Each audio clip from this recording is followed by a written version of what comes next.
one can enter the kingdom of God unless he is born of water and the Spirit. Flesh gives birth to flesh, but the Spirit gives birth to spirit. You should not be surprised at my saying, you must be born again. The wind blows wherever it pleases.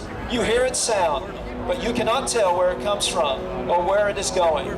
So it is with everyone born in the Spirit. How can this be? Nicodemus asked. You are a teacher of Israel, Jesus said, and you do not know or understand these things? I tell you the truth. We speak of what we know, and we testify to what we have seen. But still, you people do not accept our testimony. I have spoken to you of earthly things, and you do not believe. How then will you believe if I speak to you of heavenly things? No one has ever gone into heaven except the one who came from heaven, the Son of Man.